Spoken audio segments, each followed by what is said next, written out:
আজকে আমরা আলোচনা করব এমন কিছু গুনাহ আছে যে গুনাহগুলো করতে খুব মজা লাগে, খুব ভালো লাগে, কিন্তু এগুলোর শাস্তি বড় ভয়াবহ, বড় মারাত্মক।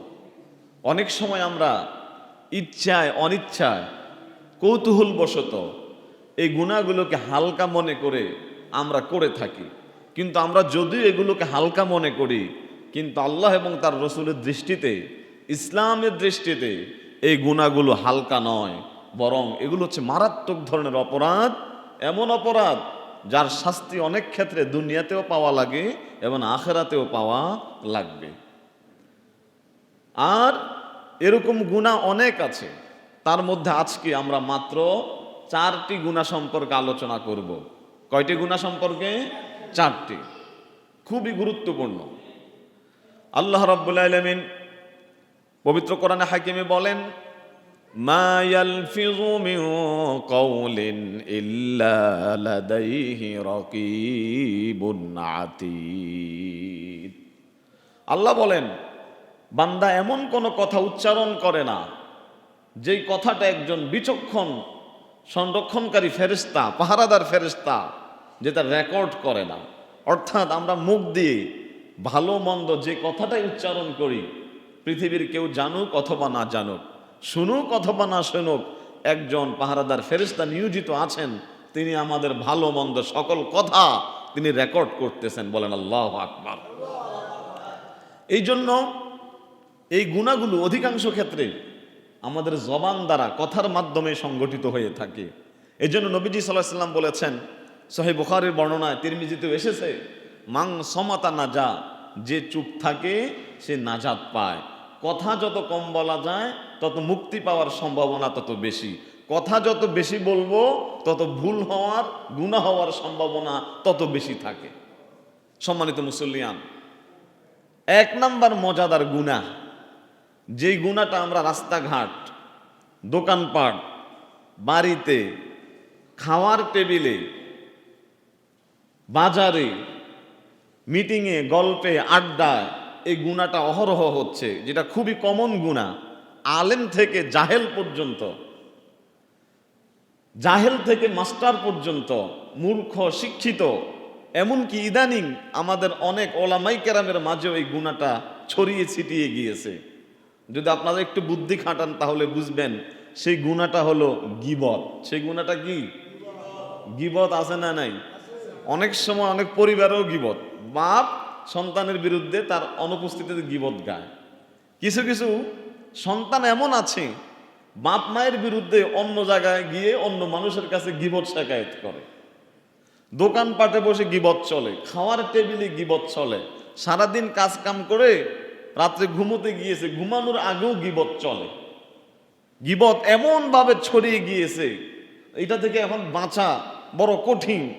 এই জন্য কেউ কেউ তো এটাকে এখন আর গুনাহ মনে করে না, এত অহরহ গীবত করতেছে, এটাকে সে গুনাহ মনে করতেছে না। অথচ এই গীবত কিন্তু অনেক মারাত্মক ধরনের অপরাধ। গীবত কি? আল্লাহর রাসূল একদিন সাহাবায়ে কেরামকে প্রশ্ন করলেন, আমার সাহাবীরা, আতাদরুনা মাল গীবা, ও আমার সাহাবীরা, তোমরা কি জানো গীবত কাকে বলে? গীবত সেটা আবার কি? আল্লাহর রাসূলের সাহাবীগণ অনেক সময় অনেক কিছু জানলেও তারা জবাব দিতেন না আদব রক্ষার্থে, অথবা রাসূলুল্লাহর কাছে এই বিষয়ে আরো বেশি বিস্তারিত অন্তরে নিহিত জ্ঞান আছে সেটা জানার জন্যে অনেক সময় সাহাবায়ে কেরাম জানলেও বলতেন, আল্লাহু ওয়া রাসূলুহু আলাম, এই জিনিস সম্পর্কে আল্লাহ এবং তার রাসূল সবচেয়ে বেশি জানেন। আল্লাহু আকবার। জানলেও বলতেন না যে নবীজি যেহেতু প্রশ্ন করেছেন তিনি এই ব্যাপারে আরো ডিটেইলস বলবেন। আল্লাহর রাসূল বললেন, গীবত হলো যিকরুকা আখাকা বিমা ইয়াকরাহু, তোমার কোন মুসলিম ভাইয়ের অনুপস্থিতিতে তার অপছন্দনীয় বিষয়গুলো নিয়ে আলোচনা সমালোচনা করা। একজন মুসলিম তার অনুপস্থিতিতে তার দোষ চর্চা করা, এই রোগ আমাদের সমাজে আছে নাকি নাই? কারো বিরুদ্ধে তার অন্তরায় সুযোগ পেলেই তার এই দোষ, ওই দোষ, দোষের কোনো শেষ নাই। কি সুন্দর করে মজা লাগাইয়া বলে বলে যে বললে তো আবার গীবত হয়ে যায়, আচ্ছা তারপরেও কি বলি, তারপরও বলতে হয়। আর আমি কি মিথ্যা বলি নাকি, তার ভিতরে তো এটা আছে, অসুবিধা কি? কি সুন্দর করে একদম এডিটিং করে, সুপার এডিটিং করে। কিছু কিছু ক্ষেত্রে দেখা যায় যে ইমামের পেছনে নামাজ পড়ে, যে মুয়াজ্জিনের আজান শুনে মসজিদে আসে, সে ইমাম এবং মুয়াজ্জিনের অনুপস্থিতিতে তাদের বিরুদ্ধে গীবত চল, অথচ আবার এই ইমামের পেছনে এসে আল্লাহ হয়। ছাত্র শিক্ষকের বিরুদ্ধে গীবত চর্চা করে, এক শিক্ষক আরেক শিক্ষকের বিরুদ্ধে গীবত চর্চা করে, মনে হচ্ছে যেন এটা খুবই মামুলি ব্যাপার, এটা তেমন কিছু না। আসলে এটা মামুলি বিষয় নয়, এটা মারাত্মক বিষয়। কি বিষয়? মারাত্মক। কেমন বিষয়? আল্লাহর রাসূল বলেন, আল গীবাতু আশাদ্দু মিনাজ জিনা, গীবতের পাপটা হচ্ছে জিনা থেকেও আরো বেশি মারাত্মক। প্রশ্ন করা হলো কিভাবে গীবত জিনা থেকে কিভাবে মারাত্মক হয়? আর উত্তর হলো, কারণ একজন আল্লাহর বান্দা যদি জিনা করে, সে জিনাটাকে পাপ মনে করে, মনে করে আমি মারাত্মক একটা অপরাধ করেছি। জিনা করলে এটাকে সে কি মনে করে? পাপ মনে করে। সে নিজেকে অনুতপ্ত হয়, আতঙ্কে থাকে যে এটা একটা মারাত্মক পাপ আমি করেছি। সেই অনুশোচনা থেকে সে আল্লাহর কাছে তাওবাও করতে পারে। কিন্তু গীবত যখন মানুষ করে, গীবতকে সে গুনাহ মনে করে না, এটাকে মামুলি ব্যাপার মনে করে। এটার জন্য এত পরিমাণ অনুতপ্ত হয় না, এত পরিমাণ আতঙ্কিত হয় না, যেই পরিমাণ অনুশোচনা আর অনুতপ্ত হয় জিনা করার পরে। জিনাকারী আল্লাহর কাছে ক্ষমা চাইতে পারে, কারণ সে এটাকে অপরাধ মনে করে। কিন্তু গীবতকারী অনেক ক্ষেত্রে এটাকে অপরাধ মনে করে না, আর আল্লাহর কাছেও ক্ষমা চায়। জিনা যদি কেউ করে, এটা হকুল্লাহ, আল্লাহর হকের সাথে সম্পর্কিত। আল্লাহর হক আল্লাহ চাইলে হয়তো মাফও করে দিতে পারেন। কিন্তু গীবত এটা হাক্কুল ইবাদ, বান্দার হকের সাথে জড়িত। যার গীবত করলেন সে যতক্ষণ ক্ষমা না করবে ততক্ষণ আল্লাহও ক্ষমা করবে। আপনি আমার অনুপস্থিতিতে, অপর একজন মুসলমান ভাইয়ের অনুপস্থিতিতে তার চরিত্র হনন করার জন্যে, তার ইজ্জত লুণ্ঠন করার জন্যে আপনি তার অনুপস্থিতি, তার গীবত শাকায়াত যে করলেন, আপনি তার হকের ভিতরে আঘাত করেছেন। যতক্ষণ পর্যন্ত যার গীবত করেছেন সে ক্ষমা না করবে, ততক্ষণ পর্যন্ত আল্লাহও ক্ষমা করবে। তাহলে এটা কি মামুলি ব্যাপার নাকি মারাত্মক ব্যাপার? আমার বন্ধুরা, এই জন্য আমাদের দেহের মধ্যে সবচেয়ে নরম স্পর্শকাতর জায়গা হলো আমাদের এই জবান, আমাদের এই জবান জিহ্বা, আমাদের লজ্জাস্থান। কিন্তু এই জবান আর লজ্জাস্থান দ্বারা সবচেয়ে মারাত্মক গুনাহগুলো সংগঠিত হয়। এই জন্য নবীজি বলেছেন, আতাদরুনা মা আকসারু মা ইউদখিলুন নাসাল জান্নাহ। আমার সাহাবীরা তোমরা কি জানো, ও আমার উম্মতেরা তোমরা কি জানো, কোন জিনিসগুলো মানুষকে বেশি জান্নাতে নিয়ে যাবে?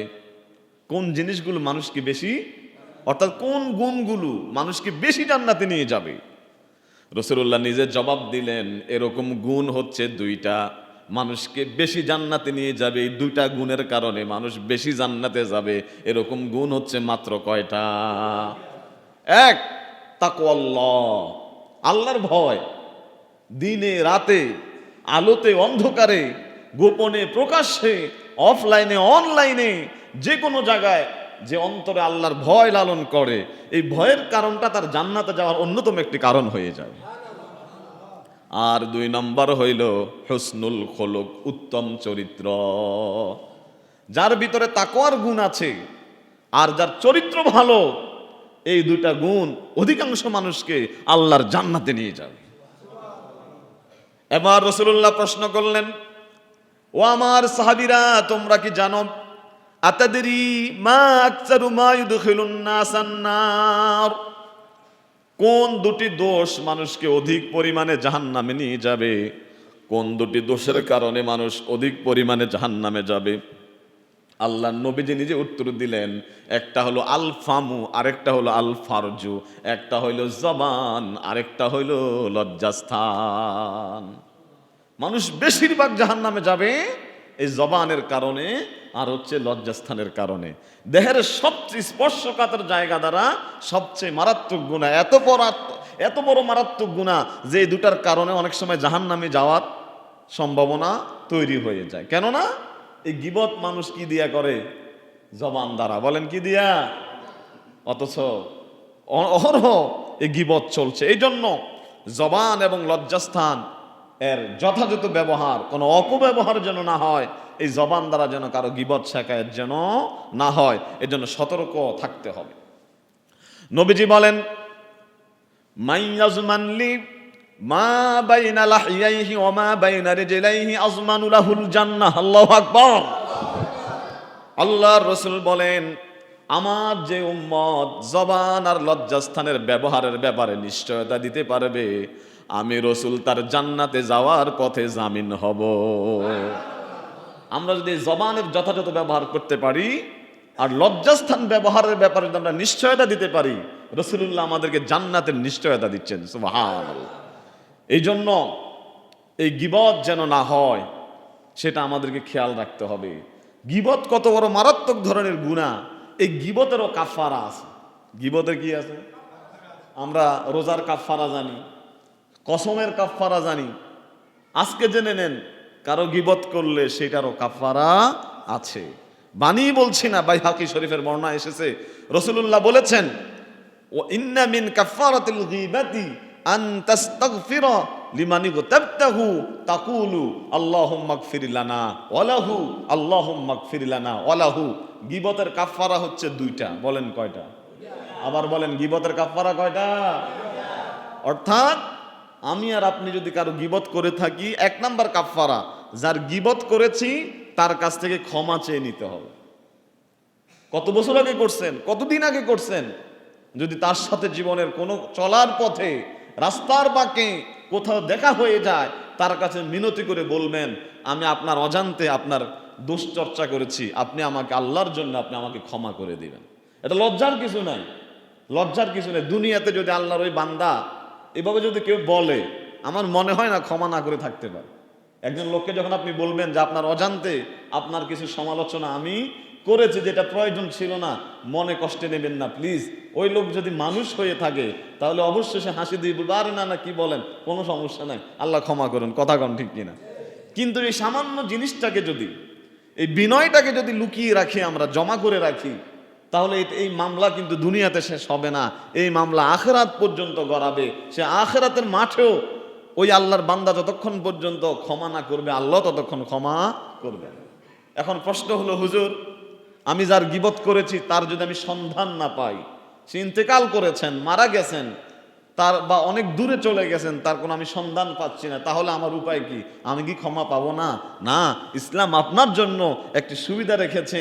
তার যদি সন্ধান না পাওয়া যায়, তার যদি নাগাল না পাওয়া যায়, তার সাক্ষাৎ যদি না পাওয়া যায়, সে যদি ইন্তেকাল করে থাকে, তাহলে দ্বিতীয় কাফারা হলো, রাসূলুল্লাহ বলেছেন, এভাবে আল্লাহর কাছে দোয়া করবে, আল্লাহুম্মা গফির লানা ওয়া লাহু, আল্লাহুম্মা গফির লানা ওয়া লাহু। হে আল্লাহ, আমাদেরকেও ক্ষমা করেন, আমরা গীবতের গুনাহ করেছি, ওয়ালাহু, এবং আপনি তাকেও মাফ করে দেন। বলেন সুবহানাল্লাহ। তাহলে কোনো লোকের দেখা না পেলে সে ইন্তেকাল করলে বেশি বেশি করে নিজের জন্য ক্ষমা চাইবেন, কারণ আমি আপনি গীবত করেছি, আর আল্লাহ যেন তাকেও মাফ করে দেয়, যেন তার জন্য কি করতে হবে? দোয়া করতে হবে, আল্লাহুম্মা গফির লানা ওয়া লাহু, আল্লাহুম্মা গফির লানা ওয়া লাহু। আল্লাহর রাসূল বলেন, আমার রব যখন আমাকে মেরাজে নিয়ে গিয়েছিলেন, আমি যখন জাহান্নাম পরিদর্শন করছিলাম, আমি দেখলাম জাহান্নামের মধ্যে একদল লোক, লাহুম নুহাসুন, যাদের নখগুলো হলো তামার নখ। কিসের নখ? তামার নখের, তামার নখ, বড় বড় নখ। তারা জাহান্নামের মধ্যে একটি দল, তারা নিজেদের চেহারা এভাবে খামচাচ্ছে, বুক খামচাচ্ছে, খোঁচাচ্ছে, আবার সেগুলো আগের মতো সুস্থ হয়ে যায়, আবার তারা নিজের মুখ, নিজের বুক এভাবে খুঁচিয়ে খুঁচিয়ে আবার ছিদ্র করতেছে, ছিঁড়ে ফেলতেছে, কিছুক্ষণ পর আবার জোড়া লেগে যাচ্ছে। আল্লাহর রাসূল বললেন, মানহা উলাইয়া জিবরাইল, ও জিবরাইল, এরা কারা? এদের এই শাস্তি কেন? যারা নিজেদের বুক, নিজেদের মুখ নিজেরা খোঁচাচ্ছে, নিজেরা খামচাচ্ছে, এত কঠিন শাস্তি কেন তাদের? নবীজি বললেন, জিব্রাইলকে যখন এই নবীজি প্রশ্ন করলেন, এবার জিব্রাইল বলেন, ইয়া রাসূলুল্লাহ, এরা হচ্ছে আল্লাযীনা ইয়াকুলুনা লুহুমান নাস, যারা দুনিয়াতে মানুষের মাংস ভক্ষণ করত, দুনিয়াতে মানুষের গোশত তারা খেত। আচ্ছা, দুনিয়াতে কি এরকম লোক আছে যে আরেকজনের গোশত খায়? মানুষ মানুষের গোশত খায়, এরকম মানুষ আছে নাকি? বাহ্য তো নাই। কিন্তু যারা গীবত করে তারা যেন আরেকজনের গোশতই খাচ্ছে। আল্লাহ রাব্বুল আলামিন সূরা হুজুরাতে বলেন, ওয়ালা ইয়াক্তাব বা'দুকুম বা'দা, তোমরা একে অপরের গীবত করো না। যদি গীবত করার পরিণতি কি হবে? আইয়ুহিব্বু আহাদুকুম আন ইয়াকুলা লাহমা আখিহি মাইতা, তোমরা কি একজন আরেক মৃত্যু ভাইয়ের গোশত খাওয়া, এটা কি তোমরা পছন্দ করবে? কে প্রশ্ন করতেছেন? আল্লাহ তাআলা প্রশ্ন করতেছেন, আচ্ছা তোমরা কি তোমাদের মৃত্যু ভাইয়ের গোশত খাওয়াটা পছন্দ করবে? আল্লাহ প্রশ্ন করে আল্লাহ রাব্বুল আলামিন নিজেই উত্তর দিচ্ছেন, ফাকারিহতুমুহু, অথচ তোমরা এটা কিন্তু কেউ পছন্দ করো না, বরং সবাই অপছন্দ করো। ঠিক যে ব্যক্তি অপরের অনুপস্থিতিতে তার গীবত শিকায়ত করলো, সে যেন মৃত্যু ভাইয়ের গোশত বক্ষণ করলো। মাআযাল্লাহ। আল্লাহ রাব্বুল আলামিন আমাদেরকে গীবতের এই গুনাহ থেকে, পাপ থেকে রাব্বুল আলামিন আমাদেরকে হেফাজত করুন। সকলে বলুন আমিন। এই জন্য যেই আসরে গীবত হয়, যে আড্ডায় গীবত হয়, উচিত হবে সেখান থেকে তাড়াতাড়ি উঠে যাওয়া। কেউ আপনার সামনে গীবত বলতে লাগলে তাকে থামিয়ে দেওয়া, যে না, এখানে এগুলো তুমি বলো না। গীবত বলাও পাপ, গীবত শোনাও কি? এটা বলাও পাপ। হাজার হাজার দোষ আমাদের ভিতরে আছে, আমার ভিতরে হাজার হাজার দোষ আছে। আমি অন্যের দোষ প্রচার করার সময় কোন জায়গায়? আমি যখন একাকী থাকি, আপনি যখন একাকী থাকেন, নীরবে নিবৃতে থাকেন, আপনার চরিত্র কেমন আপনি নিজেকে নিজে কনসিডার করেন, দেখবেন আরেকজনের পেছনে যাওয়ার সুযোগ নাই। নিজের তো দোষের কি নাই? অভাব। নিজের দোষ, নিজের হাজার দোষ, কিন্তু অন্যেরটাকে দেখার সুযোগ নাই। আগে নিজেকে সংশোধন করতে হবে। আমার বন্ধুরা, এই গীবত থেকে আমাদেরকে যত সম্ভব ব্যবস্থা নিতে হবে। এই গীবতের গুনাহ থেকে আমাদেরকে পরিহার করতে হবে। হাসতে হাসতে মজা করে করে গীবত করবেন, কিন্তু পাপ কিন্তু অনেক মারাত্মক। আল্লাহ আমাদেরকে হেফাজত করুন। সকলে বলেন আমিন। 2 নাম্বার আরেকটা মজাদার গুনাহ হলো আন-নামিমা, বা চগলখুরি করা। কি করা? চগলখুরি আমাদের দেশে আছে না নাই? পরিবারে আছে না নাই? সমাজে আছে না নাই? প্যাঁচ লাগানোর মতো লোক আছে না নাই? ইসলাম বলছে প্যাঁচ লাগাইও না, প্যাঁচ খুলে দাও। মানুষের মাঝে সম্পর্ক জোড়া লাগাও, সম্পর্ক ছিন্ন করো না।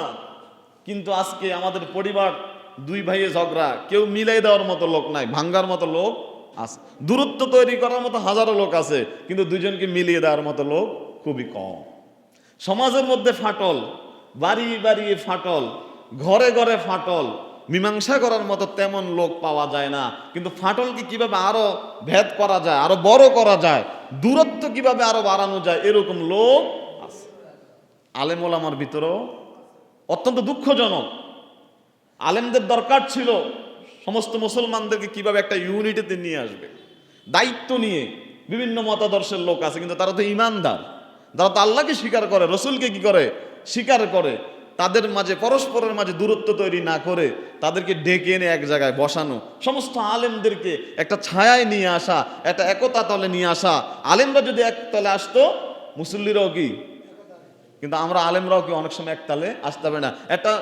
একটা অশনি শক্তি আমাদেরকে দূর করে রাখছে, দূরত্ব তৈরি করে রাখছে। এটাকে আরবিতে বলা হয় আন-নামিমা, বা চগলখুরি। চগলখুরি যে কত মারাত্মক, রাসূলুল্লাহ বলেছেন, তাজিদুনা শাররান নাসি ইয়াউমাল কিয়ামা জাল ওয়াজহাইন। আমার উম্মতেরা শোনো, কিয়ামতের ময়দানে তোমরা দেখতে পাবে মানুষের মধ্যে সবচেয়ে ঘৃণিত মানুষ হবে যার দ্বিচারিতা স্বভাব, যার দ্বিমুখ কপট, যে 2 রকম 2 জায়গায় 2 রকম কথা বলে, সে হবে কিয়ামতের ময়দানে মানুষের মাঝে সবচেয়ে নিকৃষ্ট এবং ঘৃণিত। কেননা আল্লাযী ইয়াতি হাউলাই বিওয়াজহিন ওয়া হাউলাই বিওয়াজহিন, সে এক দলের কাছে সে এক রকম কথা বলে, আরেক দলের কাছে গিয়ে আরেক রকম কথা বলে। এরকম দ্বিচারী স্বভাবওয়ালা মানুষ 2-1 জন আছে নাকি নাই? পরিবারের মধ্যে অনেক ক্ষেত্রে আছে। মহিলারা বিশেষ করে, সবার কথা আমি বলছি না, কিছু কিছু মহিলা আছে নিজের মেয়ের বেলায় একরকম, আর পুতের বউর বেলায় আছে না নাই? এই কিছু কিছু মহিলা আছে, যখন বউ থাকে তখন শাশুড়ি ভালো না, এই মহিলা যখন আবার শাশুড়ি হয় তখন বলে বউ। আপনার ঘরে আরেকজনের মেয়ে, আদরের মেয়ে আপনার ঘরে আসছে, ওই মানুষটাও কল্পনা করে আমার মেয়েটা যেন তার বাড়িতে সুন্দর থাকে, ভালো থাকে, শাশুড়ির কাছে যেন মায়ের স্নেহ, মায়ের মমতা যেন পায়। কিন্তু আপনি এখানে মায়া মমতা তো দেনই না, উল্টা তাকে প্যারার মধ্যে রাখেন।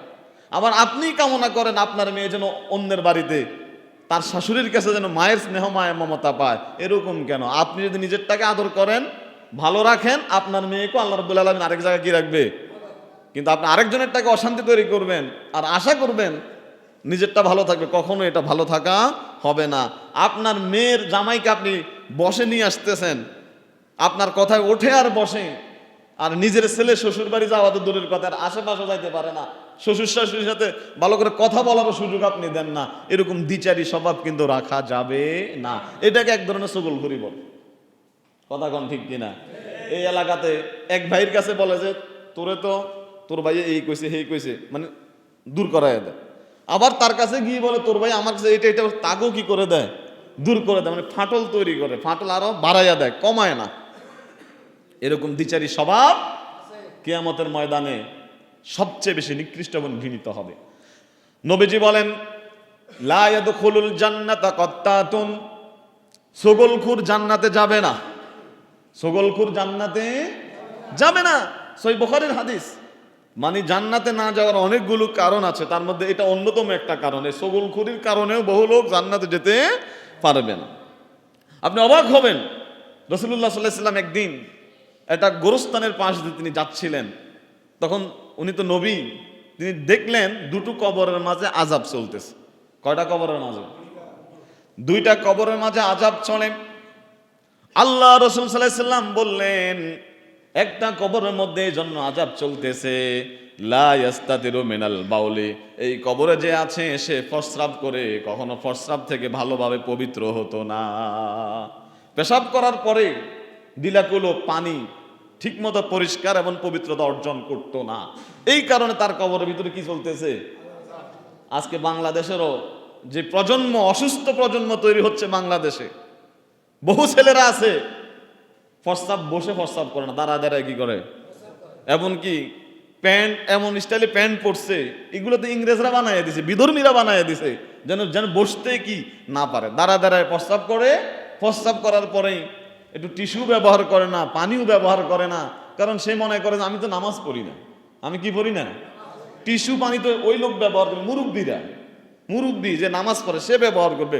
হুজুর, মাদ্রাসার ছাত্র, তারা প্রস্রাব পায়খানা করে ডিলাকুলু পানি ব্যবহার করবে, কারণ তারা নামাজ পড়বে। আমি সাধারণ মানুষ, আমি স্কুল কলেজে পড়ুয়া, কিন্তু আমি মূর্খ, হ্যাঁ, আমি সাধারণ, আমার ওই নামাজেরও দরকার নাই, ওযুরও দরকার নাই, পেশাব করে এত এত পরিষ্কার পরিচ্ছন্নতাও কি নাই, দরকার নাই। তারপরে মসজিদের পাশ দিয়ে যাওয়ার সময় যখন ইমাম সাহেব, মুয়াজ্জিন সাহেব ডাক দেয়, মসজিদে আজান দিছে, ফ্রেন্ড একসাথে গল্প করে, নামাজের সময় হলে যখন বন্ধু বলে বন্ধু চলো এই নামাজে যাই, তখন কিছু কিছু লোক আছে বলে যে আমার কাপড় ভালো না।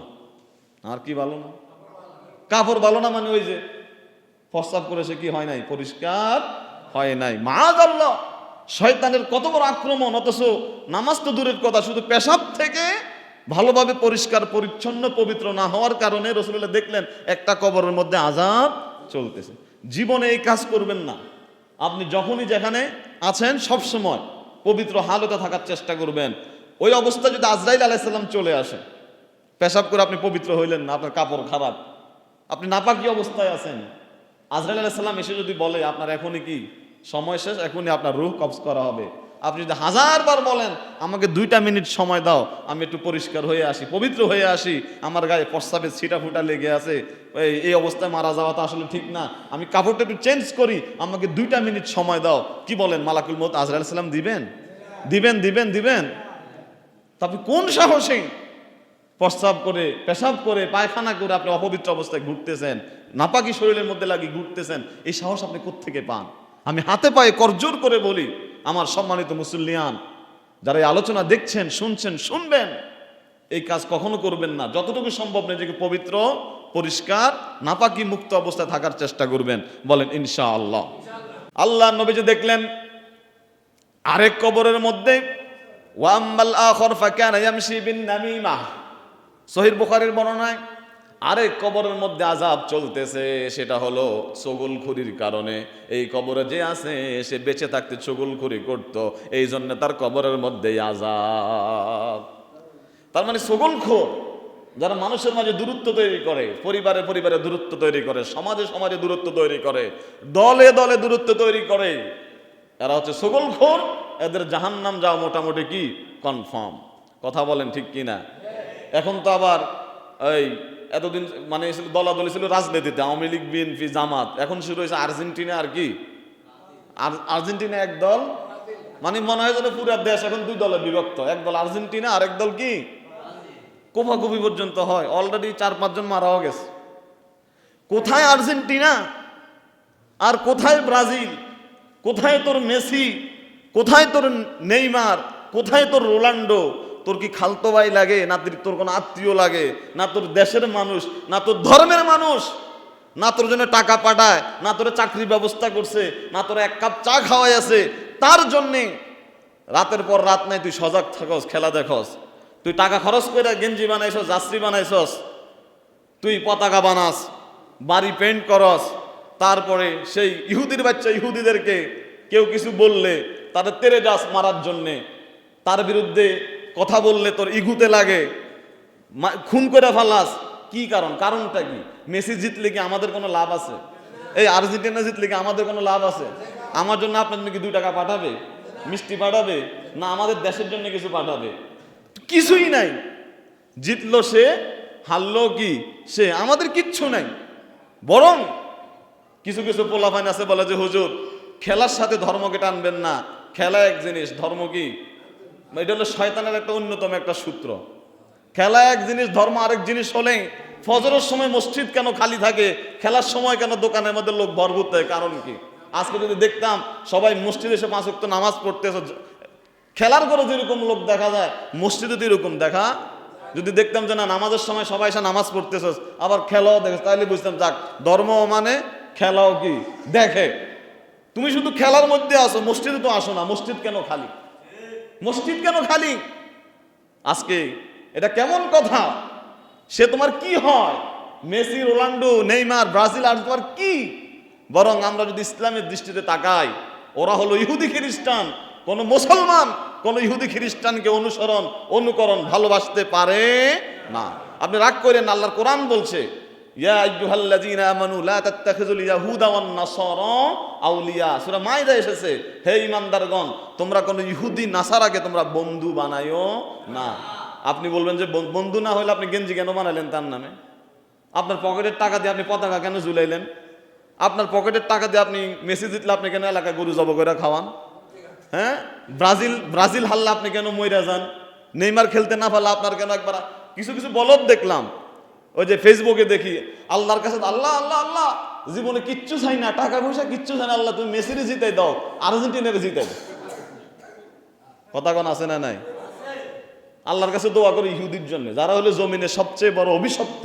গায়রিল মাগদুবি আলাইহিম, এই মুসলমানের বাচ্চা নামাজের মধ্যে দাঁড়ায় সূরা ফাতিহাতে প্রতিদিন পড়স, গায়রিল মাগদুবি আলাইহিম ওয়ালাদ-দাল্লিন। আল্লাহ তাদের পথ আমাকে দিয়েন না যেই পথে ইহুদি এবং খ্রিস্টানেরা গিয়েছে, তাদের পথে আমাদেরকে পরিচালিত করবেন না। বোকার বাচ্চা তুই, মুসলমানের সন্তান, সূরা ফাতিহাতে এই কথা বইলা কিভাবে তুই নেইমারের নামে, মেসির নামে, রোনাল্ডোর নামে তুই কিভাবে মিছিল করস? আপনাকে রাগ করতেছেন? রাগ করলে আমার কিচ্ছু করার নাই, আমার কিচ্ছু করার নাই। সে কে? আমি প্রশ্ন করলাম আপনাদের বিবেকের কাছে, তারা কারা? বরং এই ফিলিস্তিনে মুসলমানদেরকে যে আক্রান্ত করলো, যে গণহত্যা চালালো, এখনো চালাচ্ছে, ঘুরে ফিরে দেখেন তাদেরও কি আছে? ইন্ধন। আমি আর কিছু বললাম না। যদি মুসলমান যদি হয়ে থাকেন এদের নামে যাত্রী কখনো বানাবেন না। অমুককে ভালোবাসেন, অমুক আপনার আইডল, এটা হবে না, এটা হবে না। এই উন্মাদনা আমাদেরকে ছাড়তে হবে। খেলার নামে ওরা আমাদেরকে খেলে দিচ্ছে, খেলার নামে ওরা আমাদেরকে, আমরা শুনেছি, আমি দেখেছি, সত্যমিথ্যা আল্লাহ জানে। সম্প্রতি যে আর্জেন্টিনা যে মিশরের যে খেলা হলো, ওখানে নাকি আর্জেন্টিনা গ্রুপ ইসরায়েলের পতাকা দেখাইছে এবং মিশরীরা তারা কান্না করতেছে, তাদের ভাষায় তাদেরকে ঠকানো হয়েছে ইচ্ছা করে, অভিযোগ আছে। তারা ফিলিস্তিনের পক্ষে কথা বলতেছে, তাদের কোচ পতাকা নিয়ে মাঠে কি নেমেছে। এমন ঘটনা ঘটেছে, মিশরীরা যখন আল্লাহু আকবার তাকবীর দিচ্ছিল, সেই ওই আর্জেন্টিনারা নাকি ওখানে মদের বোতল মদ ওদের গায়ে ছিটিয়ে দিয়েছে। নাউজুবিল্লাহ। এই মুসলমানের বাচ্চা, তুই যদি মুসলমান হয়ে থাকিস, মুসলমানের সন্তান হয়ে থাকিস, জীবনে আর কোনোদিন এই সমস্ত বেঈমান ইহুদি খ্রিস্টানকে জীবনে বলবি না আমি তাদের খেলার জন্য ভালোবাসি। খেলার জন্যও নয়, খেলার জন্য তাদেরকে ভালোবাসা যাবে না। জীবনে কোনোদিন কোনো অ্যাঙ্গেল থেকে কোনো ইহুদি নাসারাকে অনুসরণ করার কোনো সুযোগ ইসলাম তোমাকে। তুমি ভালোবাসো তোমার মাকে, ভালোবাসো তোমার বাবাকে, তোমার ঘরে বউ আছে বউকে ভালোবাসো, তোমার বোন আছে বোনকে ভালোবাসো। আল উলামা ওয়ারাসাতুল আম্বিয়া, ওলামাই কেরাম নবীদের ওয়ারিস। ওলামাই কেরাম হচ্ছে জমিনের শ্রেষ্ঠ সন্তান। যদি ভালোবাসতে হয়, আমাকে ভালো নাও লাগতে পারে, এই দেশে আলেম ওলামার অভাব নাই, আমাদেরকে যদি ভালো নাও লাগে, সৌদি আরব আলেম ওলামা আছে, তাদেরকে অনুসরণ করো, তাদের ড্রেস লাগাও, তাদের গেট আপ লাগাও, তাদের সেট আপ লাগাও, কথা বললে তাদেরকে নিয়ে বলো, তোমার দুনিয়াতেও কাজে লাগবে, আখেরাতেও। রাগ করলেন আপনারা? কিচ্ছু করার নাই, কথা আমাদেরকে বলতেই হবে, কারণ এত উন্মাদনা, মানুষ মানুষকে মেরে ফেলে। এই ব্রাজিল আর্জেন্টিনা, যেটা আমি মানে অবাক হয়ে গেলাম। আজকে যদি আমার দেশ ফুটবল খেলতেছে, বাংলাদেশ ফুটবলে না হয় বুঝাইলাম যে আমার দেশের জন্য দেশপ্রেম থেকে কিছুটা তারা করতেছে, কিন্তু কি এরা কারা? এই জন্য এই উন্মাদনা থেকে আল্লাহ আমাদেরকে হেফাজত করুন, সকলে বলেন আমিন। দলাদলি করা, এই দল এই দলের ট্রল করা, এটা সেভেন আপ, সেইটা বলে কি আফা, তারপরে এটা ব্রাজিলের দোকান, এটা যাওয়া যাইতো না, সেটা আর্জেন্টিনার দোকান, সেটা যাওয়া যাইতো না। এই দল সেই দলের পোস্টার ছিঁড়ে ফেলে, বাধা দেয়, মাথা নেড়া করে দেয়। এগুলো কি? বাপ আর্জেন্টিনা, ফোলা ব্রাজিল, তারপরে এক ভাই ব্রাজিল, আরেক ভাই কি? এগুলো কি? What is this? ইসলাম দূরত্ব চায় না, ইসলাম চায় মানুষ কি সামনে চলে আসুক, মানুষ কাছাকাছি আসুক, মানুষে কোনো দলাদলি হবে না। আমার বন্ধুরা, আজকে দূরত্ব তৈরি করার মতো বহু সোর্স আছে, কিন্তু আমাদেরকে মিলিয়ে দেওয়ার মতো সোর্স নাই। অথচ কত বড় মানুষের মাঝে মীমাংসা করে দেওয়া কত বড় সওয়াবের কাজ। শুনুন, আল্লাহ রসুল বলেন, আলা উখবিরুকা বিআফযালা মিন দারারিস সিয়ামি ওয়াস সালাতি ওয়াস সাদাকা। ও আমার উম্মতেরা শোনো, এমন একটা আমল আছে, এমন একটা কাজ আছে, যেটা সালাত, সিয়াম এবং সদকা থেকেও মর্যাদার দিক থেকে বেশি গুরুত্বপূর্ণ। এমন একটা কাজ আছে যেটা নামাজ থেকেও কি অনেক সময় নামাজ থেকেও আরো মর্যাদাবান, রোজা থেকেও মর্যাদাবান, দান সদকা থেকেও মর্যাদাবান। এরকম একটা আমল আছে। সাহাবীরা, ও আমার উম্মতেরা, তোমরা কি শুনতে চাও? আপনারা শুনতে চান? খুবই সহজ। রাসূলুল্লাহ বলেছেন, সেটা হলো ইসলাহু জাতিল বাইন।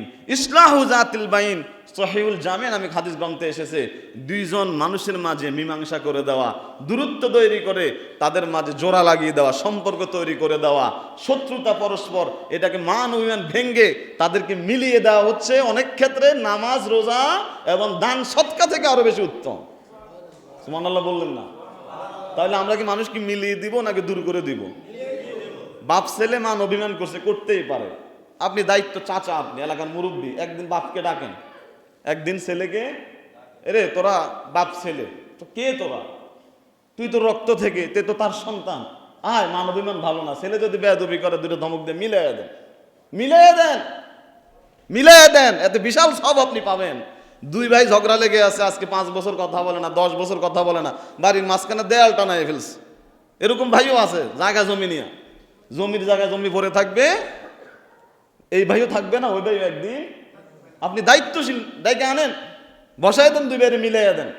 রাসূল বলেছেন, অনেক সময় এটা নামাজ রোজার চেয়ে আরো বেশি সওয়াবের কাজ আপনি পেয়ে যাবেন। আমার বন্ধুরা, দুইজনকে মিলাতে গিয়ে যদি সামান্য মিথ্যাও বলা লাগে মিলানোর উদ্দেশ্যে, কিসের উদ্দেশ্যে? মিলানোর উদ্দেশ্যে সামান্য যদি ডাইনে বামে ঘুরে মিথ্যাও বলা লাগে, সেটাও কি জায়েজ। আমরা কি করি? মিলানের উদ্দেশ্যে মিথ্যা তো দূরের কথা, সত্যও বলি না, কিন্তু দূরত্ব তৈরি করার ক্ষেত্রে যেটা হয় না এটাও বলি, আরো হিট করে, তোরা এটা কইছে, ওইটা কইছে, ভাই এটা মানুষ নি বেটা, যা তুই এদিকে, দেখা যাবো কি করা যায়, কথা কম ঠিক কিনা? কিন্তু ইসলাম বলছে না, লাইসাল কাযযাব আল্লাযী ইউসলিহু বাইনান নাস।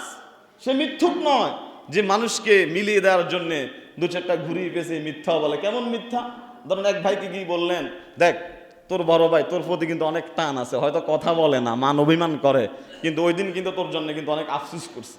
ছোট ভাই যেভাবে ঘুরে বলেন, তো তার মনটা একটু নরম হবে না? তারপরে বড় ভাইকে কি বললেন, দেখ তুই ছোট মানুষ, তোর বাপ মারা গেছে এত বছর আগে, তার বাপ নাই, তুই তোর বাপের জায়গায়। তুই ছোট, সে বোঝে না। তুই যদি ডাক দেস, বিশ্বাস কর তোর ডাকতে সে কি করবে, ইগনোর করবে না। তাহলে তার রাগটা আরো কমতেছে না? এবার আপনি গোসায় গেছে আইনে একদিন বসায় কি করলেন, একটা কোলাগুলি করাইয়া দিলেন, কত বড় সোয়াবের কাজ আপনি করলেন। তারা যতদিন পৃথিবীতে বেঁচে থাকবে, মিলেমিশে থাকবে, যে সোয়াব, যে আনন্দ তারা পাবে, আপনি মরে গেল আপনার কবরে সাদকায় জারি হিসেবে এই মিলানো, এটা সোয়াব যেতেই থাকবে। সুবহানাল্লাহ বললেন না?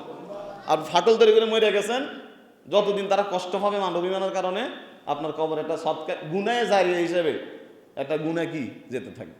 এরকম ভদ্রলোক আছে না নাই? আল্লাহ হেফাজত করুক, বলেন আমিন। আজকে এগুলো বড় প্রয়োজন আমাদের পরিবারে, ভাই ভাই আজকে ঝামেলা, বাপ ছেলে ঝামেলা, বউ শাশুড়ি ঝামেলা, সমাজে ঝামেলা, ঘরে ঘরে ঝামেলা লেগে আছে।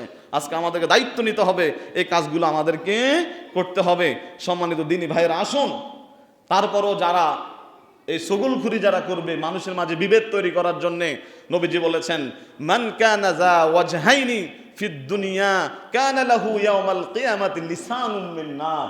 কত বড় মারাত্মক অপরাধ! আল্লাহ রাসূল বলেছেন, যারা দুনিয়াতে দ্বিচারিতা হবে, দ্বিমুখী হবে, দুইজনের কাছে দুই রকম কথা বলে মানুষের মাঝে ছগলখুরি সৃষ্টি করে, কিয়ামতের ময়দানে তার জিহ্বাটা হবে আগুনের জিহ্বা। বলেন কিসের জিহ্বা? আগুনের জিহ্বা হবে, মানে সে জাহান্নামী হিসেবে সে পরিগণিত হবে। এই কাজ জীবনে করবেন না। মানুষের মাঝে বিভেদ যেন তৈরি না হয়, মানে মানুষের মাঝে কিভাবে সম্পর্ক জোড়া লাগানো যায় এই জন্য কথা বলবেন, কিন্তু বিভেদ লাগানোর কি নাই, কোনো সুযোগ ইসলাম দেয় নাই। আমার বন্ধুরা, আজকে আমাদের সমাজের ভিতরে এই মজা কইরা আনন্দ নেয়, মজা করে, ফুর্তি করে, মানে আনন্দ, মানে ট্রল করে, মজা নেয়, সুযোগ নেয়, নিয়ে কি করে, নাটক দেখে, দুইজনটা আলাদা লাগাই দিয়ে কি দেখে, মানে মজা করে গুনাহ করে। কিন্তু গুনাহটা যদিও মজার, শাস্তিটা বড় কঠিন, বড় মারাত্মক শাস্তি। আরেকটি মজাদার গুনাহ আমাদের সমাজে যেটা চলতেছে, সেটা হলো আল কিজবু, মিথ্যা কথা। বাংলাদেশে আছে নাকি নাই? সৌরেশ আছে না, বিদায় নিছে। মিথ্যা কথা তো এখন কারো কাছে এটা কোনো গুনাহ না, এটা হলো স্বাভাবিক একটা ঘটনা। আর সেটা যদি অনলাইনে হয় বা মোবাইলে, তো কোনো সমস্যাই নেই। আছে ওই কুমিল্লা বিশ্ব রোড করে বেন্নয়ে বাজ মোবাইল, এটা বউ চলে গেছে মার্কেটে করে, বিদেশ থেকে ফোন দিচ্ছে, তুমি কই? না, আমি তো রান্না করে। এই যে ঢা মিথ্যা কথা, অনলাইনে বললে যেরকম গুনাহ হয়, অফলাইনে বললেও কি হয়, মিথ্যা। এটা অনলাইনেও মিথ্যা, অফলাইনেও কি মিথ্যা। আপনি আর আমি হয়তো ধোঁকা দেওয়ার জন্য মিথ্যা বলছি, কিন্তু রব্বুল আলামিন আছেন, প্রতিটা কথা কিন্তু রেকর্ড করতেছেন, প্রত্যেকটা উচ্চারণ সত্য কিংবা মিথ্যা। আল্লাহ রাব্বুল আলামিনকে ফাঁকি দেওয়ার, ওই নিয়োজিত ফেরেশতাকে ফাঁকি দেওয়ার কোনো সুযোগ নাই। কিয়ামতের ময়দানে ভিডিও উইথ অডিও আপনাকে শোনানো হবে যে এইভাবে আপনি মিথ্যা বলে আরেকজনকে প্রতারিত করেছেন। আরবিতে একটা বাক্য আছে, আল কিযবু উম্মুজ যুনুব, মিথ্যা হচ্ছে সমস্ত গুনাহের মূল। মিথ্যা এমন, যদি আপনি 1000 মিথ্যা কথা বলে, একটা মিথ্যা কথা বলে যদি আপনি 1000 মিথ্যা দিয়ে একটা মিথ্যাকে আপনি ঘোরা দিতে চান, তারপরও কি ঘোরা হবে? ঢাকনা হবে? মিথ্যাকে কখনো মিথ্যা দিয়ে ঢাকা যায় না। গোবর দিয়ে যেমন গোবরকে ঢাকা যায় না। একটা মিথ্যা কথা বলার পরে এটার থেকে ট্যাকেল দেওয়া যায়, 10টা কথা সাপোর্টিং হিসেবে মিথ্যা কথা বলা লাগে। কি দরকার এত ঘুরিয়ে পেঁচিয়ে? আপনি যদি অন্যায় করে থাকেন, আপনি ডিরেক্টলি বলেন, হ্যাঁ ভাই, আমি এটা এই ঘটনা এটাই সত্য, আমার অন্যায় হয়েছে, আমি মিথ্যা বলতে পারবো না, আপনার যা মন চায় আপনি তা করেন, সামনে আর ইনশাল্লাহ এই কাজ আর। এরকম বললে কি কোনো মানুষ কঠিন হইতে পারে? আপনি একটা লোককে যদি বলেন যে আসলে আমি যাইতে পারি নাই, যাই হোক, আমি একটা অন্যায়টা করে ফেলছি, হ্যাঁ, আমি ইনশাল্লাহ ভবিষ্যতে আর কখনো এরকম করব না, এই কথা বলার পরে আপনার মানে আগুনের মধ্যে পানি ঢালি দিলে যেরকম, আপনি এভাবে সত্য বলেন, ঘুরানোর দরকার নাই তো। কি ঘুরে লাভ কি হবে? লাভ তো হবে না। একজন তো আছে, ধরে ফেলবে আপনাকে। এই জন্য মিথ্যা কথা বলা যাবে না। নবীজি বলেছেন, ইয়াকুম ওয়াল কিযবা ফাইনাল কিযবা ইয়াহদি ইলাল ফুজুরি ওয়া ইন্নাল ফুজুরা ইয়াহদি ইলান নার। আল্লাহ রাসূল বলেছেন, তোমরা মিথ্যা কথা বলা থেকে বেঁচে থাকো, কেননা মিথ্যা মানুষকে পাপের দিকে নিয়ে যায়, আর পাপ মানুষকে জাহান্নামের দিকে নিয়ে যায়। মিথ্যা নেয় পাপের দিকে, আর পাপ নিয়ে যায় কোন দিকে? এই হাদিসে রাসূলুল্লাহ বলেছেন, বরং তোমরা সত্য বলো। আস-সিদকু ইউনজি ওয়াল কিযবু ইউহলিক, সত্য মুক্তি দেয়, মিথ্যা ধ্বংস করে। তুমি সত্য বলো, সত্য তোমাকে পুণ্যের দিকে নিয়ে যাবে, সওয়াবের দিকে নিয়ে যাবে, আর সওয়াব তোমাকে আল্লাহর জান্নাতের দিকে নিয়ে যাবে। এই জন্য মিথ্যা বলবেন না, জীবন যাক তারপর যেন মিথ্যা না বলা হয়। কখনোই মিথ্যা বলবেন না কারো সাথে না, যদি সৎ সাহস থাকে একদম ডিরেক্টলি স্ট্রেট ফরওয়ার্ড কথা বলবেন, সত্য। আর যদি আপনার কোনো অন্যায় হয়ে থাকে অন্যায় স্বীকার করবেন, মেনে নেয়াতে কল্যাণ। বলেন কি বলছি? মেনে নেয়াতেই বিনয়ীতে আছে কি কল্যাণ। মিথ্যা বলে আপনি কখনো ছাড় আপনি পাবেন না, সুযোগ নাই। এই জন্য আমাদেরকে সবসময় সত্য বলতে হবে। আল্লাহ রাসূল আরো বলেছেন, ওয়াইলুন লিমান ইউহাদ্দিসু ফায়াকযিবু লিইয়ুযহিকা বিহিল কওমা ওয়াইলুন লাহু ওয়াইলুন লাহু। নবীজি বলেছেন, মুসনাদ আহমদের হাদিস, অনেক সময় কিছু মানুষ দেখা যায় মানুষকে হাসানোর জন্যে, কৌতুক করার জন্যে, ট্রল করার জন্যে, হাসানোর জন্য মিথ্যার আশ্রয় নেয়। আল্লাহর রাসূল বলেছেন, ধ্বংস তার জন্য অনিবার্য যে মানুষকে হাসানোর জন্যও মিথ্যা কথা বলে, বানিয়ে বানিয়ে কৌতুক বলা।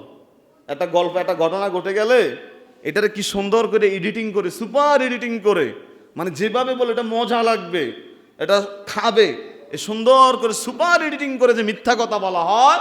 রাসূলুল্লাহ বলেছেন, যারা মানুষকে হাসানোর জন্য, বিনোদনের জন্য যারা মিথ্যার আশ্রয় নেয় তাদের জন্য ধ্বংস কি অনিবার্য। অত্যন্ত পরিতাপের বিষয়, আজকে আমাদের দেশে কিছু বক্তাও আছে যারা ওয়াজের মঞ্চে হাসানোর জন্যে বানিয়ে বানিয়ে কল্প কাহিনী বলে। এরকম দুই একজন আছে না নাই? এরা আবার ইল্লা মাশাআল্লাহ অনেক চওড়া, এদেরকে আনতে 60-70-80 হাজার টাকা আবার কি লাগে, টাকাও লাগে, কন্ট্রাক্ট করে। কিন্তু কথা যে কোত্থেকে বলে, যে সমস্ত কৌতুক বলে, যে সমস্ত ঘটনা বলে, এগুলোর আসলে সততা আছে কিনা, সত্যতা আছে কিনা, বাস্তবতা আছে কিনা আমাদের বুঝে আসে না। এরকম ভাইরাল বক্তারাও দেখা যাচ্ছে যে এই কৌতুক করার জন্য বানিয়ে বানিয়ে অনেক সময় কল্প কাহিনী, মিথ্যা কাহিনী বলে বলে মানুষদেরকে হাসায়, আর শ্রোতারা এত মজা পায়। এই হুজুর ঠিক আছে, এই হুজুরের কথা শুনতে ভালোই লাগে, ভালোই লাগে, শুধু হাসায়, শুধু হাসায়, শুধু বিনোদন। ওরে বাবারে, তার ওয়াজে আবার উপস্থিতির কি নাই, কোনো অভাব। আর যারা সার নির্যাস কোরআন হাদিস থেকে, কোনো বানোয়াট কোনো কথা বলে না, আল্লাহর কোরআনের আয়াত, রাসূলুল্লাহর হাদিস থেকে আখিরাত নিয়ে, জান্নাত জাহান্নাম নিয়ে যখন কথা বলে, ওগুলো ভালো লাগে না। এখানে কৌতুক নাই, হ্যাঁ, মজা নাই, বিনোদন নাই। এই হুজুর শুধু কান্নাকাটি, শুধু ডল লাগায়, এই লাগায়, সেই লাগায়, নামাজের কথা বলে, রোজার কথা বলে, হক হালালির কথা বলে, এইগুলো ভালো লাগে না। ভালো লাগে অমুক হুজুরেরটা, হেন গেলে শুধু হাসি, শুধু হাসি। বক্তাও গোমরা, শ্রোতাও কি হাসির মধ্যে থাকেন। মিথ্যা কথা বলে মানুষকে হাসানো যাবে না। তবে হ্যাঁ, 3 জায়গায় মিথ্যা কথা বলা জায়েজ। বলেন কয় জায়গা?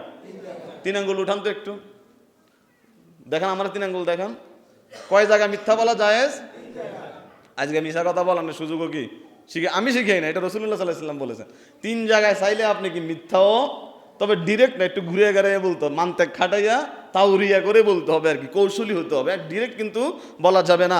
রাসূলুল্লাহ সাল্লাল্লাহু আলাইহি ওয়াসাল্লাম বলেছেন, লা ইয়াহিল্লুল কাযিবু ইল্লা ফি সালাসিন, 3 জায়গা ব্যতীত কোথাও মিথ্যা বলা যাবে না। 1 নাম্বার মিথ্যা আপনি বলতে পারবেন, কাযিবুর রাজুলি ইমরাতাহু লিয়ুরদিয়াহা, নিজের স্ত্রীকে খুশি করার জন্য মাঝে মাঝে স্বামী চাইলে এডিটিং করে 2-4টা মিথ্যা কথা বলতে পারবে, স্ত্রীকে খুশি করার জন্য। কি করার জন্য? আবার এটা না যে আপনি পরকিয়া করে বলতেছেন না আমি করি নাই, হুজুর একদিন ওয়াজ করে, এটা না। আপনি ওরে হচ্ছে বলবেন যে আসলে তুমি সুন্দর, তুমি রূপবতী, এই পৃথিবীতে তোমার মতো আরেকজন নারী নাই। আসলে তো তার মতো নাই, হয় তার থেকে বেশি সুন্দর আছে, না তার থেকে কম সুন্দর, তার মতো কি সেম সেম কেউ আসেনিও। আসলে কি বলো, তোমার রান্নার মতো কারো রান্না হয় না, এটা ঠিক। কারো রান্নার মতো কারো রান্না কোনোদিনও কি হবে না। তুমি আসলে চাঁদের চেয়েও সুন্দর, মানুষ তো চাঁদের চেয়েও সুন্দর। আল্লাহর কোরআন বলছে, লাকাদ খলাকনাল ইনসানা ফি আহসানি তাকওয়িম, আমি মানুষকে সবচেয়ে সুন্দর অবয়ব দিয়ে সৃষ্টি করেছি। তো চাঁদ তো আর মানুষ না, চাঁদের ব্যাপারে তো এই কথা বলা হয় নাই, মানুষের ব্যাপারে বলা হয়েছে যে তুমি আসলেই কি চাঁদের চেয়ে আরো বেশি সুন্দর, তোমাকে দেখতে অনেক সুন্দর লাগে, তোমার রান্না অনেক ভালো, মাশাআল্লাহ, তোমার কথাবার্তা এত সুন্দর, এত শ্রুতিমধুর, আর কেউ এত সুন্দর করে কথা বলতে পারে না। আসলেই কেউ পারে না, কারো মতো কারো কথা কোনোদিনও মিলে না, হয় তার থেকে ভালো হবে, না হয় তার থেকে কি মন্দ হবে। এইভাবে আপনি ঘুরিয়ে ফেঁচিয়ে বললে স্ত্রী কি হবে? খুশি হবে। বলেন না কি হবে? আর নারী জাতি কিন্তু কোমল, একটু পাম্পটি দিতে পারলে কিন্তু কি বসে যাবে। হ্যাঁ, কিন্তু ঢা মিথ্যা কথা, যেটা একদম ঢা মিথ্যা কথা, আপনি অন্যায় করে অন্যায়কে মানে অস্বীকার, এরকম না, জাস্ট তাকে খুশি করো, খুশি করার জন্য। এরকম অন্য হাদিসে এসেছে, স্ত্রী যদি চায় স্বামীর ব্যাপারে এরকম কিছু কথা প্রশংসাবাচক, স্বামীর সন্তুষ্টি অর্জন করার জন্যে এরকম কিছু কথা বলতে পারবে, তাদের ব্যাপারে একটা ছাড় দেওয়া হয়েছে। 2 নাম্বার, ওয়াল কাযিবু ফিল হারবি, ওয়াল কাযিবু ফিল হারবি, যুদ্ধের ময়দানে আপনি মিথ্যা বলতে পারবেন। মানে বিপক্ষ শত্রুপক্ষের হাত থেকে, তাদের ক্ষতি থেকে বাঁচার জন্যে আপনি সুকৌশলে আপনি চাইলে ঘুরিয়ে পেঁচিয়ে কিছু মিথ্যার আশ্রয় আপনি নিতে পারবেন যুদ্ধের ময়দানে জীবন রক্ষার্থে। কি রক্ষার্থে? আবার কেউ কেউ জাল হাদিস বানাইছে, কয় কি জানি একটা বলে না, জীবন বাঁচানো ফরজ, জীবন বাঁচানো, বেটা যে ফেঁসে পড়ছি মিথ্যা কথা কই হলো জীবন কি করতে হইব? জীবন বাঁচানো ফরজ নয়, ইমান বাঁচানো কি? ইমান বাঁচানো ফরজ। আপনি প্রতিদিন মিথ্যা কথা বলবেন আর বলবেন যে জীবন বাঁচানো ফরজ, এই ফরজ আপনার দরকার না, আপনার ইমান বাঁচানো কি ফরজ। আপনি যুদ্ধের ময়দানে ফেঁসে পড়ে গেছেন, শত্রুপক্ষ আপনাকে ধরে ফেলছে, আপনি ছলে বলে কৌশলে কিছু ডাইনি বামে কথাবার্তা ঘুরাইয়া আপনি চাইলে ওখান থেকে ছুটে আসতে পারেন, এই সুযোগ ইসলাম আপনাকে দিয়েছে, কিন্তু ডাহা মিথ্যা কথার সুযোগ দেয় নাই। আর 3 নাম্বার, ওয়াল কাযিবু লিয়ুসলিহা বাইনান নাস, ওই মিথ্যা কথা বলা যাবে দুজন মানুষকে মিলিয়ে দেওয়ার জন্যে, হ্যাঁ, কিছু মিথ্যার আশ্রয় নেওয়া যাবে, তাদেরকে মিলানোর উদ্দেশ্যে, তাদের মাঝে দূরত্ব তৈরি করার উদ্দেশ্যে নয়। এছাড়া যত জায়গায় মিথ্যা আছে সব জায়গায় মিথ্যা পরিত্যাজ্য, মিথ্যা আপনাকে ধ্বংস করবে, মিথ্যা বলা কাবিরা গুনাহ, মিথ্যা বলা যাবে না, অফলাইনেও না অনলাইনেও না, হাসানোর জন্যও না, তথ্য আপনি গোপন করতে পারবেন না। আল্লাহ আমাদেরকে মিথ্যা থেকে হেফাজত করুন, সকলে বলুন আমিন। আরেকটা পয়েন্ট আছে যেটা খুবই মজা করে আমরা করি, সেটা হলো আত-তাহাজুর, পরস্পর সম্পর্ক ছেদ করা। আমরা কি করি, অনেক সময় মান অভিমান করি, একজন আরেকজনের সাথে কথা বলি না। স্বামী স্ত্রী, এরকম স্বামী স্ত্রীও আছে 2 বছর কথা বলে না কিন্তু সংসার করে, আছে না? ভাই ভাই আছে 10 বছর কথা বলে না। আমাদের এলাকায় এক পার্টি আছে 30 বছর কথা বলে না, 2 ভাই। মানে এরকম মান অভিমান, হ্যাঁ, বাপের সাথে ছেলে কথা বলে না, ছেলের সাথে বাপ কথা বলে না, 2 বন্ধু মুসলমান, 2জন নামাজ পড়ে, একই মসজিদে নামাজ পড়ে, একজন আরেকজনের সাথে রাগ করে মান অভিমান করে দূরত্ব হয়ে গেছে, তারা কথা বলে না। খুব কান খাড়া করে শোনেন, রাসূলুল্লাহ সাল্লাল্লাহু আলাইহি ওয়াসাল্লাম বলেছেন, লা ইয়াহিল্লু লিরাজুলিন আইয়াহজুরা আখাহু ফাওকা সালাসি লায়ালিন, কোনো মোমেনের জন্য, কোনো ব্যক্তির জন্য এটা হালাল হবে না যে সে তার অপর মুসলমান ভাইয়ের সাথে 3 দিনের উপরে কথা না বলে থাকাটা তাদের জন্য হালাল হবে না। আপনি মান অভিমান করে সর্বোচ্চ 3 দিন, বলেন কয়দিন? মান অভিমান করে সর্বোচ্চ আপনি 3 দিন কথা না বলে থাকতে পারবেন, কিন্তু এর বেশি যদি আপনি কথা না বলে থাকেন এটা কিন্তু আপনার জন্য হালাল নয়, জায়েজ নয়।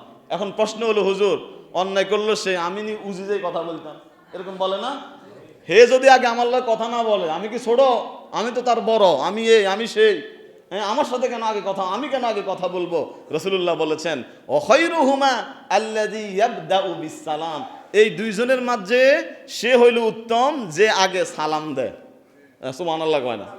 ধরেন আপনারা 2 জন একই মসজিদের মুসল্লি, বন্ধু, ক্লাসমেট, এক বাজারে ব্যবসা করেন, কোনো একটা কিছু নিয়ে মান অভিমান হয়েছে, বা 2 জন 2 দল করেন, আর্জেন্টিনা ব্রাজিল বা আওয়ামী লীগ বিএনপি জামাত, আছে না নানান রকমের মান অভিমান, কিন্তু দুজন ইমানদার।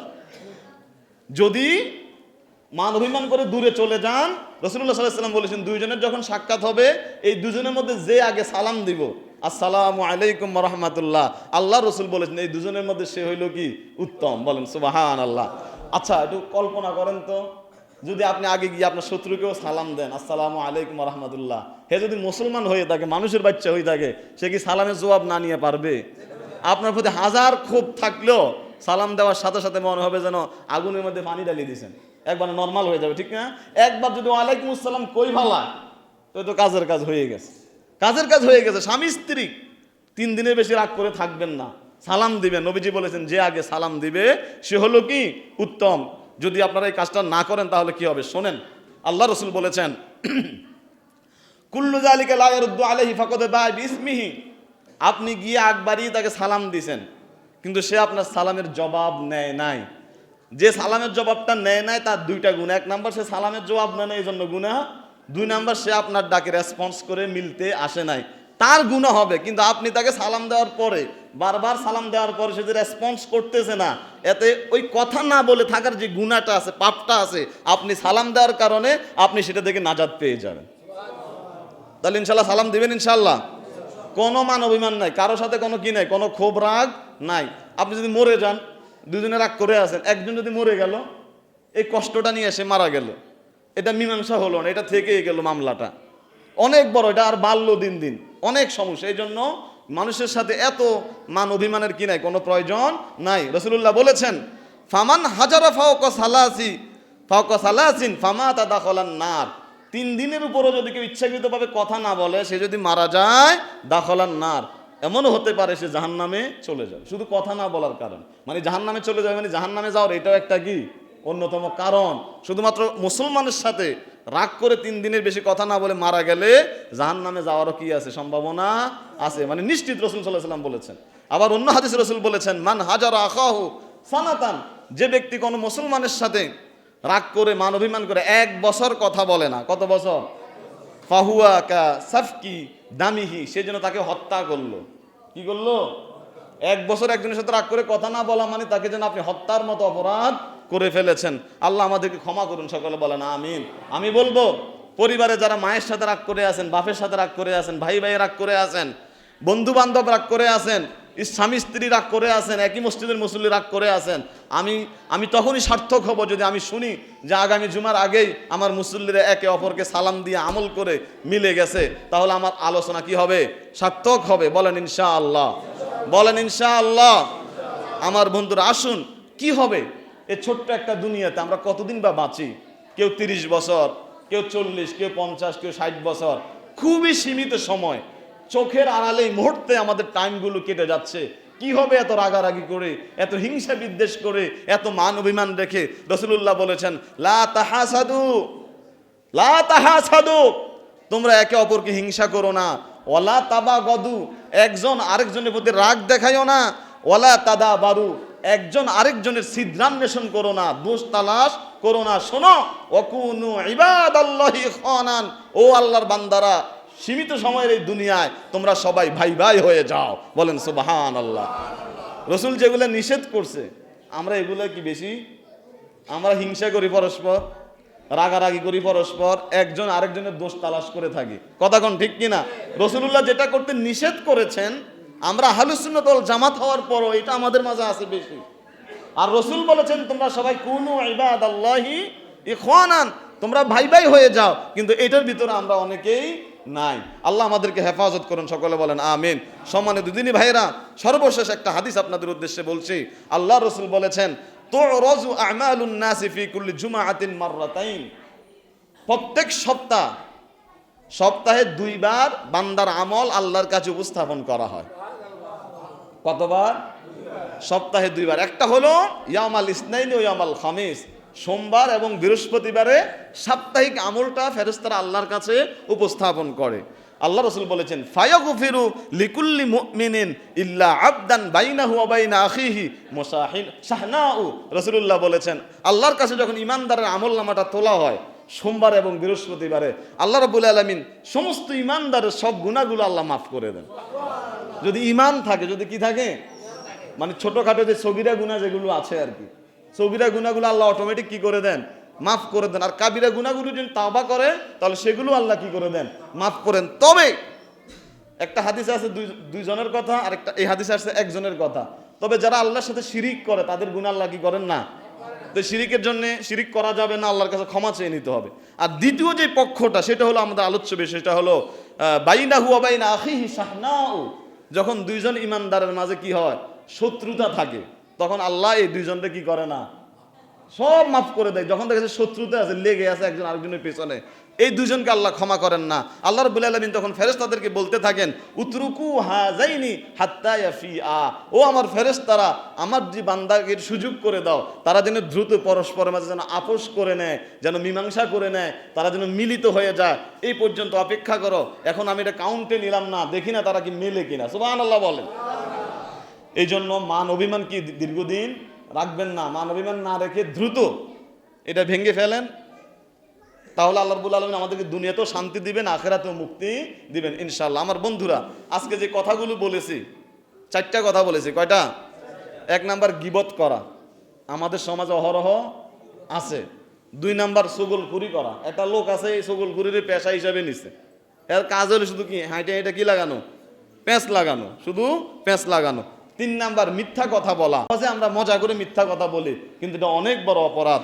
4 নাম্বার পরস্পর সম্পর্ক ছেদ করা। রাসূল তো আরেক হাদিসে বলেছেন, লা ইয়াদখুলুল জান্নাতা কাতিউর রাহিমিন, যারা আত্মীয়তার সম্পর্ক ছিন্ন করে আল্লাহ তাদেরকে ক্ষমা করেন না, তারা জান্নাতেও যাবে না।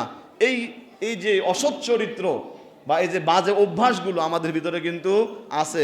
আল্লাহ রাব্বুল আলামিন যেন আমাদেরকে আজকের এই আলোচনা বুঝার, আমি সহ আপনাদের সবাইকে আমল করার তৌফিক দান করে, আমরা যেন সুন্দর করে দুনিয়াতে বসবাস করতে পারি, সীমিত এই সময়টা যেন আমরা পাড়ি দিতে পারি, আর আখিরাতে যেন আল্লাহর কাছে আমরা যেন নাজাত পাই, মুক্তি পাই। সেজন্য আল্লাহ রাব্বুল আলামিন আমাদের আলোচনাটাকে কবুল করুন। সকলে বলুন আমিন। হাজা মা ইনদি ওয়াল ইলমু ইনদাল্লাহ। সাল্লাতু ওয়াস সালামু আলা রাসূলিল্লাহ।